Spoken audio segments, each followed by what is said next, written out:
আপনি কেমনে বুঝবেন ইনি গুরু? কয় উনি গুরু কিনা কেমনে বুঝুন? কামেল গুরু কিনা? কামেল গুরু বোঝার উপায় কি? কামেল গুরুর কি বড় টুপি থাকবে, সাদা টুপি থাকবে, পাগড়ি থাকবে, টুপি পাগড়ি জুব্বা কুব্বা রুমাল দাড়ি এবং টাকনোর উপরে কাপড় এবং একেবারে সমস্ত অনুষ্ঠান পুরোপুরি কমপ্লিট পালন করেন, ইনি গুরু? জীবনও না। ইনি পীর? জীবনও না। ঢঙ্গি, রুমির ভাষায় বলছে ঢঙ্গি, রুপির সাথে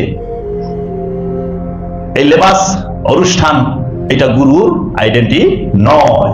তাহলে গুরু চিনবেন কিভাবে? আসেন কোরআনকে ফলো করি। কোরআন কি বলছে? গুরুকে দেখেন, গুরুর পরিচয় কোরআন দিয়েছে যে গুরু কি করবেন? ইয়াতলু আলাইহিম আয়াত, আপনাদের সামনে যিনি মহাগুরু, যিনি কামেল গুরু, তিনি আল্লাহর আয়াতকে তিলাওয়াত করবেন। ওয়া ইউযাক্কিহিম, এবং আপনার নফসকে পবিত্র করবেন। ওয়া ইউআল্লিমুহুমুল কিতাব, এবং সেই গুরু আপনাকে কিতাব শিক্ষা দেবেন।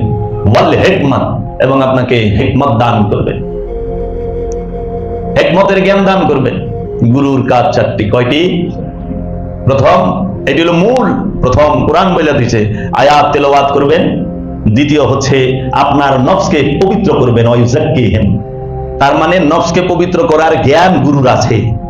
নফস কিভাবে পবিত্র করেন গুরু? পানি দিয়ে, সাবান দিয়ে, মেসওয়াক দিয়ে? না, মেসওয়াক পানি সাবান দিয়ে গুরু নফসকে পবিত্র করে না।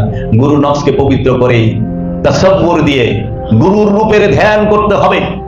কারণ গুরু ওয়াজহুল্লাহ, গুরু আল্লাহর চেহারা। কামিল গুরু তিনি আল্লাহর চেহারা। গুরুই ওয়াজহুল্লাহ, গুরুই আইনুল্লাহ, গুরুই সামিউল্লাহ, গুরুই বাসিরুল্লাহ, গুরুই ইয়াদুল্লাহ, গুরুর হাত ইয়াদুল্লাহ, গুরুর চেহারা ওয়াজহুল্লাহ, গুরুর চোখ আইনুল্লাহ, গুরুর কান সামিউল্লাহ, গুরুর জবান বাসিরুল্লাহ। চোখ সামিউল্লাহ, সে দেখে, বাসির শুনে। এই গুরুর চোখই আল্লাহর চোখ, গুরুর দৃষ্টি আল্লাহর দৃষ্টি, গুরুর জবান আল্লাহর জবান, গুরুর কর্ণ আল্লাহর কর্ণ, গুরুর নাক আল্লাহর নাক, গুরুর হাত আল্লাহর হাত। তাই কামেল গুরুর কর্ম যে সে প্রথমে আয়াত তেলাওয়াত করবে, কখনোই সেটা আরবি ভাষার লাইন নয়। আয়াত, আয়াত মানে কি? নিদর্শন। কার নিদর্শন? আয়াত। আল্লাহর নিদর্শনকে বলা হয় আয়াত। আল্লাহর নিশানি, আল্লাহর নিদর্শন।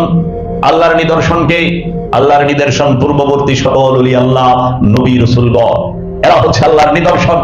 এই আল্লাহর নিদর্শনকে বর্ণনা করবে যিনি কামেল গুরু, তিনি তার পূর্ববর্তী যত কামেল গুরু আছেন, নবী, রাসূল আছেন, সবার বিষয়গুলোকে আপনাকে জানাবে।